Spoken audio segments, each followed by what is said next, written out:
দর্শক, জাহাঙ্গীরনগর বিশ্ববিদ্যালয় থেকে এই বিষয়ে সবশেষ জানাচ্ছেন সহকর্মী রাজীব মাহমুদ। আমরা সরাসরি চলে যাচ্ছি তার কাছে।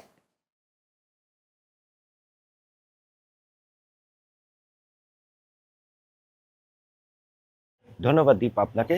আমি এখন রয়েছি জাহাঙ্গীরনগর বিশ্ববিদ্যালয়ে। আপনি জানেন জাহাঙ্গীরনগর বিশ্ববিদ্যালয়ে ছাত্রী ধর্ষণ চেষ্টাকে কেন্দ্র করে সপ্তাহব্যাপী শিক্ষার্থীরা কিন্তু আন্দোলন করে যাচ্ছে। তারা কিন্তু প্রক্টরের নিরাপত্তা ব্যর্থতার দায়ে কিন্তু প্রক্টর অফিসে তালা লাগিয়ে দেয়। এরপর কিন্তু তারা প্রশাসনিক ভবনেও কিন্তু তালা লাগিয়ে দেয়। আমরা শিক্ষার্থীদের সাথে কথা বলেছি, তারা আমাদেরকে জানিয়েছেন প্রশাসন কিন্তু এখন পর্যন্ত শিক্ষার্থীদের যে শিক্ষার্থীকে ধর্ষণ করা হয়েছে তার কিন্তু ভিডিও ফুটেজ থাকা সত্ত্বেও কিন্তু তারা এখনও শনাক্ত করতে পারেনি।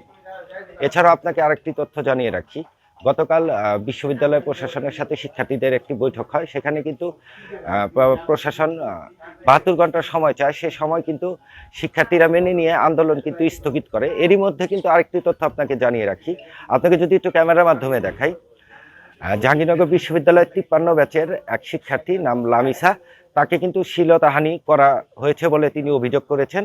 তিনি কিন্তু এই প্রক্টর অফিসের ঠিক গেটের সামনে কিন্তু তিনি অবস্থান কর্মসূচি পালন করছেন। তিনি বলছেন যে এক বহিরাগত তাকে শ্লীলতাহানির চেষ্টা করে এবং তাকে বাজেভাবে ভিডিও ধারণ করে। তিনি কিন্তু প্রক্টরের পদত্যাগের দাবিতে এখানে অবস্থান কর্মসূচি পালন করছেন। এছাড়া কিন্তু যে আন্দোলন ছিল সেটা কিন্তু তিন দিনের জন্য স্থগিত করা হয়েছে। এই ছিল আমার কাছে জাহাঙ্গীরনগর বিশ্ববিদ্যালয় থেকে ছাত্রী ধর্ষণ চেষ্টার সর্বশেষ। দীপা। রাজীব, ধন্যবাদ আপনাকে।